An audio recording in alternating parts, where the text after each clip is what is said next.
Hello there, friends. I hope your day has gotten off to a wonderful start. I'm especially glad that you stopped by today because I think I may need some moral support during this video. I say that because I'll definitely be stepping outside my comfort zone, trying not only some new colors, but also a new technique.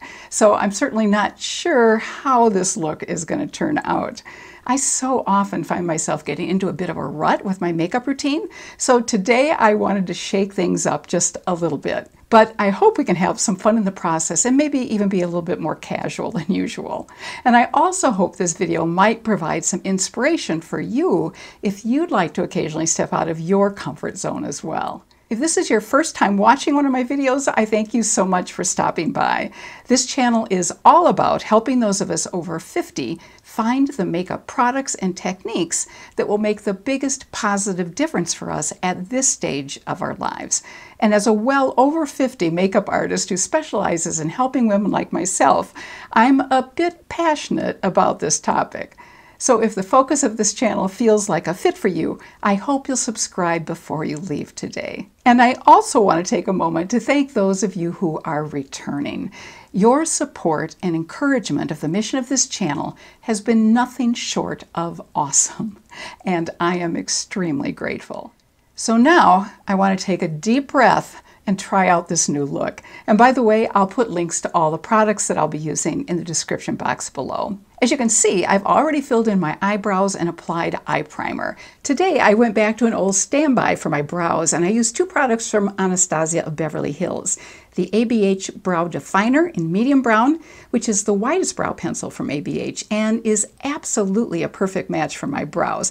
I just haven't used it for a while because the entire brow lid fell out of it once, and the mechanism that you turn to get more product doesn't seem to work very well, so it's definitely a challenge to get this eyebrow pencil to work. I hate to invest in a new one when there's still so much product left in this one, but at some point in the not too distant future, I certainly will have to do so. So this is the Brow Definer brow pencil from ABH. And I was going to shake it and show you the lead coming out, but unfortunately it's not cooperating. So lead's not coming out, but it's also not twisting up. This may be a goner. Then I also used the thinner eyebrow product from ABH, the Brow Wiz, to create a little more definition along the top and bottom of my brows. And this is the Brow Wiz, and as you can see, it has a much finer point to it. And just for a change of pace, I use my ABH Clear Brow Gel to tame the wiry hairs in my brows rather than my Standby Brow Gel from Almay. Here's my Clear Brow Gel from ABH. I also use the newest eye primer product that I've tried, which is from Rare Beauty. It's a lot creamier than my usual go-to product, which I do love, and that's Urban Decay's Eye Primer Potion. But the Rare Beauty product seems to work quite well in covering my discoloration, but I'm still really just testing it out at this point, so I'll keep you posted on what I think about it. So let's get going with the eye makeup. This is a palette which I think I may have only mentioned once in a previous video, but I've absolutely fallen in love with it. It's eyeshadow palette number 820 from Marc Jacobs called Steeletto, and this is what it looks like. There is just something amazing about the tones of the colors in this palette. I can only describe the looks it creates as chic and sophisticated. These eyeshadows are also really velvety, and as you saw, they range from very light beige to inky black, and there's also a gorgeous silvery shimmer shade as well. What I love about the palette is that it really provides a wonderful range of depth, and the colors coordinate absolutely effortlessly. The range of depth also provides an excellent opportunity to create a wide variety of looks. So this palette has quickly become one of my top go-to palettes. At the time I'm filming this video, it's still on sale at Sephora, but I do film a few weeks in advance, so I'm not sure if it will still be on sale when you see this video. Normally it's $49.50, but it's on sale for $34. The names of the shades and how they're arranged in the palette is also really interesting, because if you read the names of the colors from left to right, they actually make a sentence. The names are Rule the Concrete Jungle, Sidewalks Become Sparkling Catwalks. Now, as you can see, I already have eyeshadow and eyeliner on because unfortunately my camera cut out when I was filming that part of the video, but I'll share with you what I've done. I started by putting the lightest shade called Rule on my eyelids, under the arch of my brow, and on the inner corner of my eye. And here's that shade called Rule. Then I applied the light brown shade called the Concrete in the middle of my crease, and I mixed the Concrete with the darker brown color Become on the outer edge of my crease.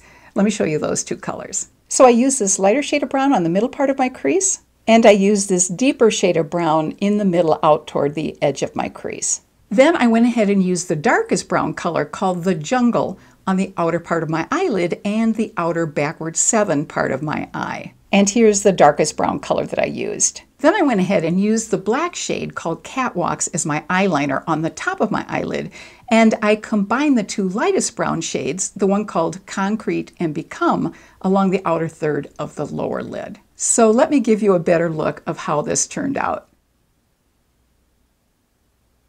Now I'm going to go ahead and curl my lashes and put on some mascara, and I'll be right back. Eyelashes curled, mascara applied. Let's go on to face primer. I'm using Laura Mercier's Pure Canvas Primer. Just got a little bit on.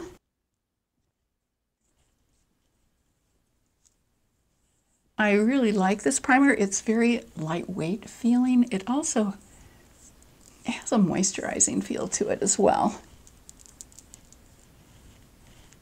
I wonder if you can hear my earrings rattling. I hope not. And I want to make sure to get some on my nose. Now on to foundation, and I'm going to try a combination I've never tried before. I'm mixing together two foundations to get the best color match. I'm using No. 7's Lift and Illuminate Triple Action Serum in Calico, and I'm going to combine it with Catrice's True Skin Hydrating Foundation in Cool Rose. Then I'm going to mix in one other product to create some glow.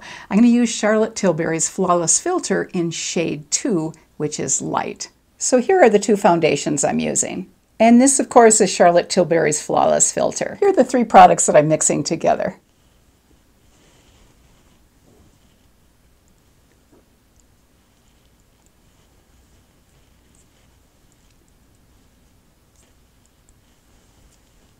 We'll blend these in.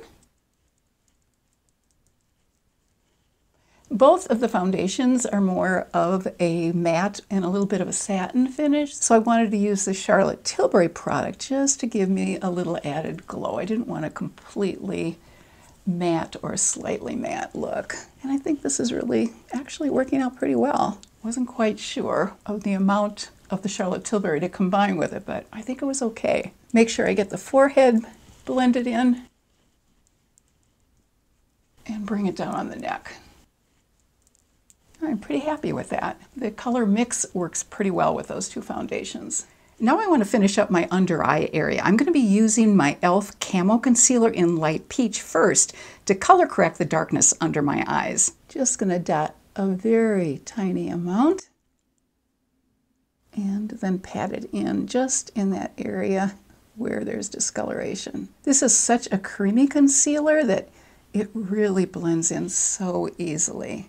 It's one of the things I really like about it. Over the Light Peach Concealer, which I've used to color correct, I'm going to brighten up the under eye area with e.l.f.'s Camo Concealer in Fair Beige. And since I just want a tiny bit of this, I'm just taking some off the doe foot with my finger so I don't get too much. And then just patting it in over the peach. This will lighten the under eye area and it will look more brightened. And then, since I don't want any under eye creasing, I'm going to use my Maybelline powder. It's a setting powder and it's called the Lasting Fix Banana Translucent Setting Powder. So I'm just going to pat this out to make sure there's no crease here first, and then just gently push in that powder. I don't want to rub it, don't want to disturb the concealer underneath. I just want to cover it up slightly. So here are the two e.l.f. hydrating concealers that I used, as well as the under eye powder from Maybelline. That Maybelline product really does a great job of keeping my under eye area from creasing.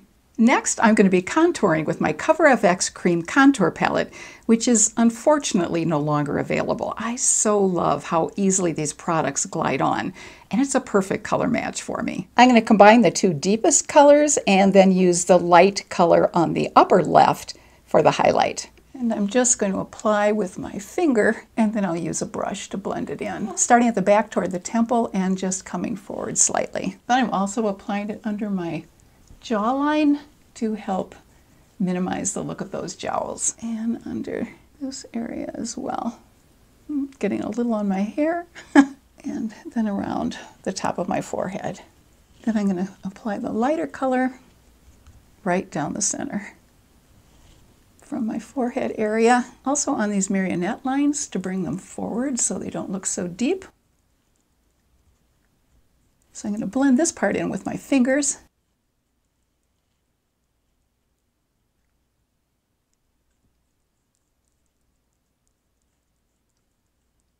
And then I'm using my brush to blend in the darker contour.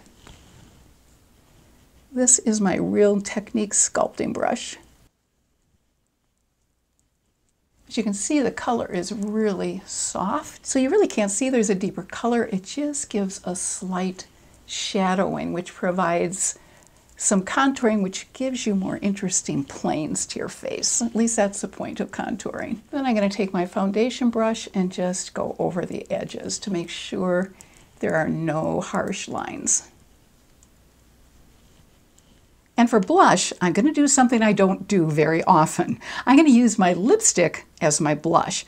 It's Revlon Super Lustrous Lipstick in the shade 046, which is called Bombshell Red. But I'm going to combine it with a little of my Clinique 72-Hour Moisture Surge to sheer it out a bit and provide some additional glow. So here's my Revlon Super Lustrous Lipstick in Bombshell Red. I'm just going to take a little bit of my Clinique moisturizer, the 72-Hour Moisture Surge, and combine a little bit of this with the lipstick that I put on the back of my wrist. And then I'm just going to carefully dot a little bit here. I want to make sure I don't overdo it with this red.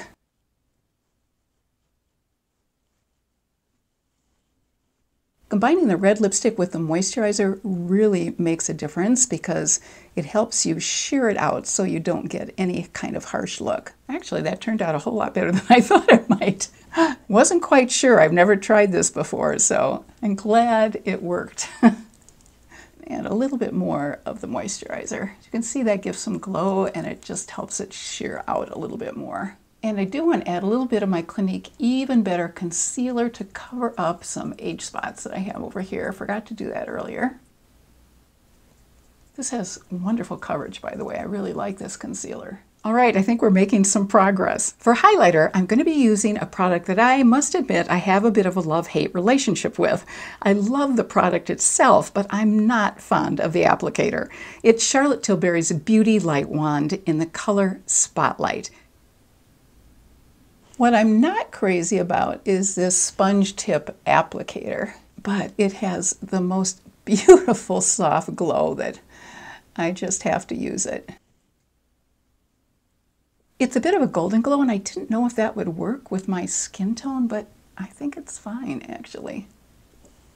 And it really is a stunning glow. Next, I'm going to powder my T-zone with Laura Mercier's Translucent Loose Powder. And this brush, by the way, is from La Mer. It's pretty amazing. Just going to go down that T-zone.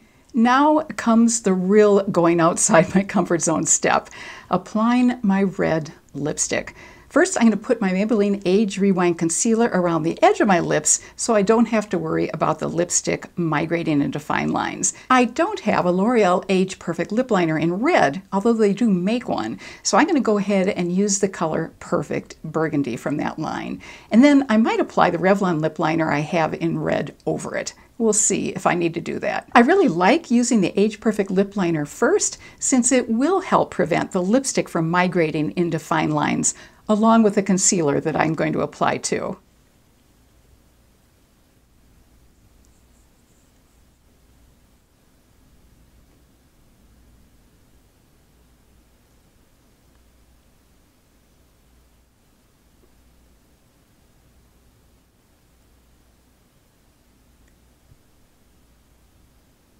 I think I'm also going to apply this Revlon Color Stay Lip Liner in red as well.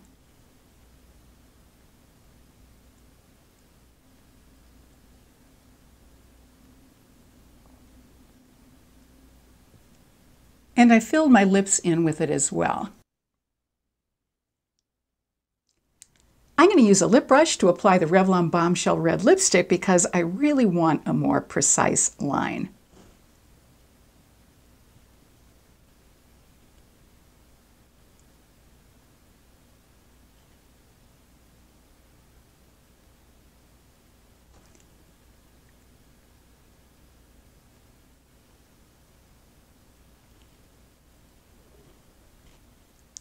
Over the lipstick, in the middle of my lips, I'm going to go ahead and apply a Revlon gloss called Frost Queen.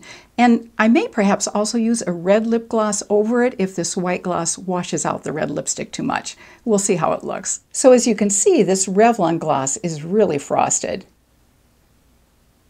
That didn't do as much as I hoped, so I'm going to bring in the red lip gloss. I'm going to be using this brighter red.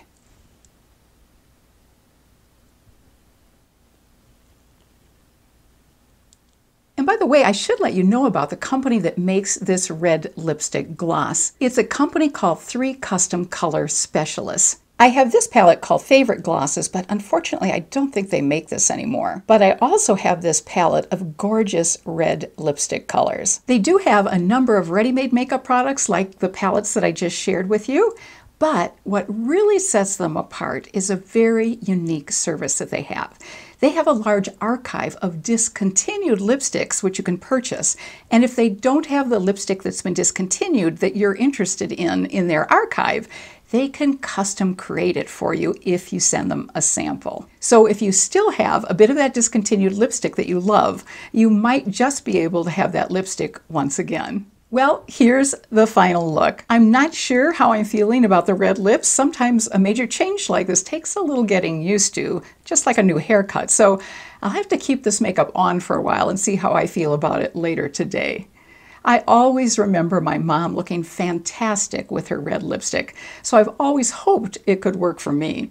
I think using the lipstick as blush worked fairly well, and you all know how I feel about this eyeshadow palette. It's definitely a winner. In the comments section below, I hope you might be open to sharing with all of us a favorite movie or TV show or something you've streamed recently that you've really loved. There have been several my husband and I have watched recently that we've really enjoyed. One is called Atlantic Crossing. It's been on PBS, and it's a really interesting story that I wasn't the least bit familiar with. It's about the Crown Princess of Norway and her husband Olaf, who had to escape from Norway when it was overrun by the Nazis.